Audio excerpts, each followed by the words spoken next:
Students, it is Priyanka here and we are going to start our first chapter of history, medieval Europe, rise and spread of Christianity. As we have discussed in our earlier classes also, how evolution of mankind is divided into different parts. It is known as prehistory, proto-history and history. Prehistory means the part of the history for which we are not having any written record. Okay. Proto-history means it is a link between prehistory and history. And history is the part of the history for which we are having written records in various forms. Okay. So this is the part of, and this we have discussed in class 6 also. So only for the revision purpose I have discussed it again. Now we will start discussing about history. Again, history is divided into, history means the part of the history for which we are having written records. Okay. So history is divided into three different parts: ancient history, medieval history and modern history. In this chapter, we will discuss about medieval history. Medieval is a Latin word, okay, which means time in the middle. As you can see, it is the middle time. It is a link between ancient history and the modern history. Okay. So in this chapter, we will discuss about medieval history. Medieval history era has saw many important developments in the world, such as the spread of Christianity and the birth of Islam.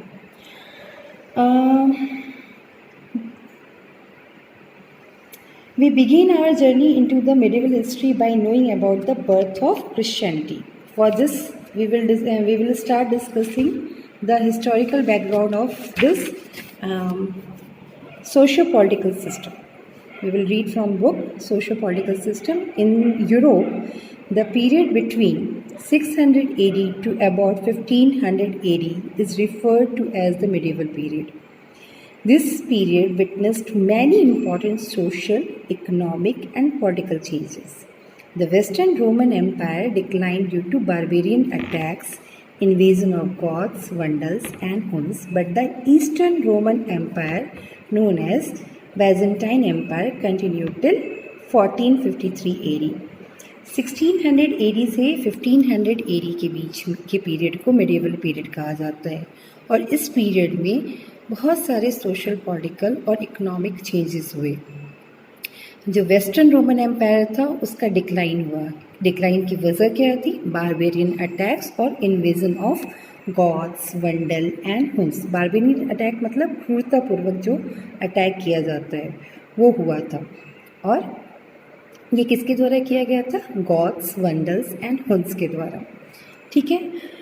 After the decline of the Western Roman Empire, out of the mutual need of the king and the people, there evolved a socio-economic system called feudalism. Feudalism को समझने के लिए हम लोग यहाँ पे देख सकते हैं. This is feudalism, system of feudalism. Feudalism एक सिस्टम होता है जिसमें कि जब राजा सक्षम नहीं होता है स्टेट को ख्याल रखने के लिए, तब वो एक उन्होंने सिस्टम डेवलप किया. उन्होंने क्या किया कि उनके अंडर में जितने भी लैंड थे उसको उन लोगों ने डिफरेंट नोबल्स और ड्यूक्स में डिवाइड कर दिया. अलग अलग नोबल्स को, अलग अलग ड्यूक्स को, नोबल्स जिनको ड्यूक्स भी कहते हैं, उनको उनमें डिवाइड कर दिया उन लैंड्स को. अब वो अलग अलग नोबल्स और अलग अलग ड्यूक्स जो थे वो उस लैंड के इंचार्ज हो गए और फर्दर उन नोबल्स और ड्यूक्स ने उसको फर्दर डिवाइड किया, उस पार्ट ऑफ लैंड को, डिफरेंट नाइट्स के बीच में. ठीक है. अब ये नाइट्स क्या कहते थे कि ये जो है फार्मर्स को वो लैंड देते थे और फार्मर्स जो होते थे वो इस पर एग्रीकल्चरल वर्क करते थे. अब इसके रिटर्न में होता क्या था?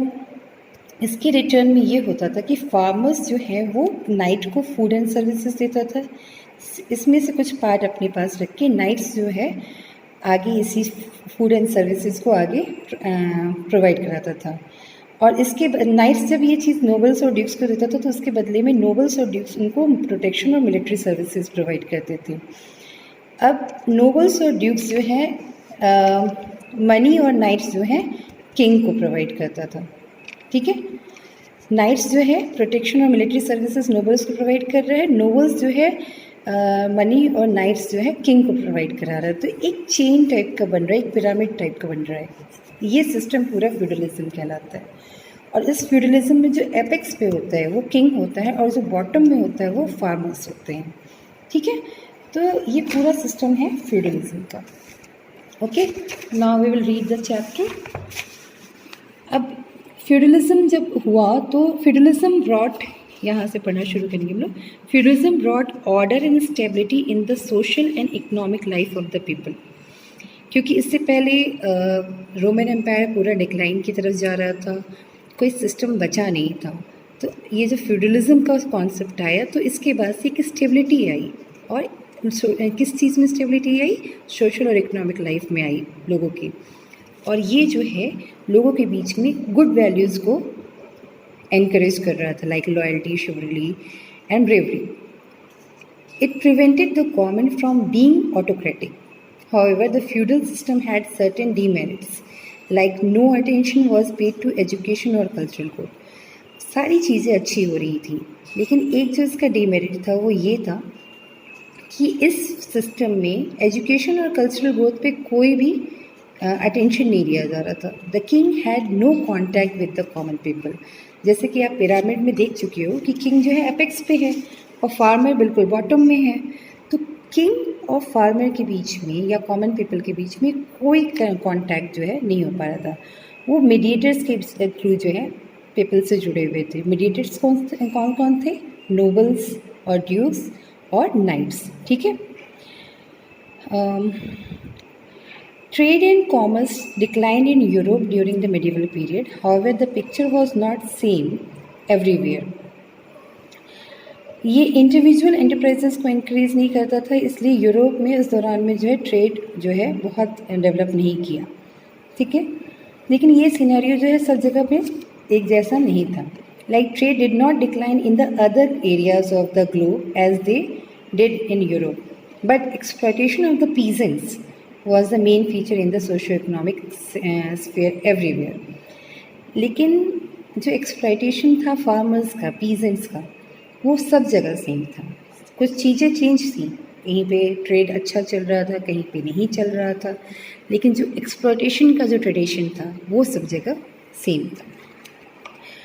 Roman conquest of Palestine. The death of Hasmonean queen Alexandra Salome plunged Judea into a civil war between her two sons Hyrcanus and Aristobulus. The siege of Jerusalem, siege means घेराबंदी होता है। ठीक है, तो occur during the Pompey the Great's campaign in the east. Judea में जो हैस्मोनियन queen थी Alexandra सैलोम, उनके डेथ के बाद जो एक सिविल वॉर का कंडीशन आ गया उनके दोनों बेटों के बीच में। उनके दोनों बेटों का नाम था हेरकनस एंड एरिस्टोबुलस। और ये जो है अब क्राउन के लिए, थ्रोन के लिए जो है झगड़ा कर रहे थे आपस में। तो उसी समय जो है जेरूसलम का घेराबंदी हुआ। किसने घेराबंदी की थी? पॉम्पे द ग्रेट कैंपल्स ने। ठीक है, पॉम्पे द ग्रेट ने उस जगह का घेराबंदी किया और उन्होंने इंटरवेन किया हेरकनस और एरिस्टोबुलस के बीच के जो सिविल वॉर था उसके लिए। ये सिविल वॉर दो चीज़ों के लिए था, एक तो ताज के लिए था, दूसरा प्रीस्टहुड के लिए भी था। जेरूसलम का जो हाई प्रीस्टहुड था उसके लिए भी था। When पॉम्पे arrived in Damascus in 1663 BC, both the brothers Heracnus and Aristobulus met him there. Pompey informed the opposing parties that he would resolve the issue once he arrived in Judea. But Aristobulus did not wait for Pompey's decision and left Damascus. Aristobulus' reporter did not want to allow the Roman troop into the city of Jerusalem. This angered Pompey, who marched his troop into Judea, had Aristobulus arrested and besieged the city. He conquered Jerusalem, slaughtered 12,000 defending Jews. Pompey reinstated Hyrcanus as the high priest but stripped him of his royal title. Judea remained autonomous but was obliged to pay tribute and was made dependent on Roman administration in Syria. Thus Judea was incorporated into the Roman Republic as a client kingdom. पॉम्पे ने जब Jerusalem 63 BC में पहुंचा तो उसने जो है दोनों भाइयों से मिलकर इस मैटर को रिजॉल्व करने की कोशिश की। उसने ऑपोजिशंस को बताया भी कि वो जल्दी ही इस मैटर का कुछ ना कुछ सलूशन निकाल लेगा, लेकिन उसके डिसीज़न आने से पहले ही एरिस्टोबुलस जो है उसने इंतज़ार नहीं किया उसके डिसीज़न को और वो वहाँ से चल दिया, क्योंकि उसके जो सपोर्टर थे वो ये नहीं चाहते थे कि रोमन ट्रूप जो है वो जेरूसलम में आए। इस बात से नाराज़ होकर पॉम्पे ने जो है जूडिया में अटैक किया और मार्च किया एक्चुअली, और उसने एरिस्टोबुलस को अरेस्ट करके वहाँ से घेराबंदी हटा के जेरूसलम को जीत लिया और वहाँ के 12,000 ज्यूज़ को की हत्या कर दी।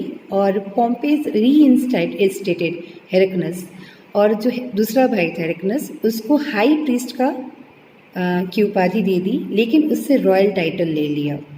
इसके बाद से जूडिया जो है वो एक ऑटोनोमस बॉडी बन के रह गया, लेकिन वो डिपेंडेंट था रोमन एडमिनिस्ट्रेशन पे, और उसको जो है उसके लिए कुछ ट्रिब्यूट भी पे करना पड़ता था।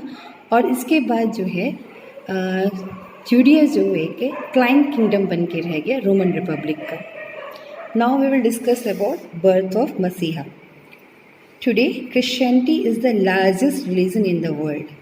It is the monotheist religion, as the Christians worship only one God.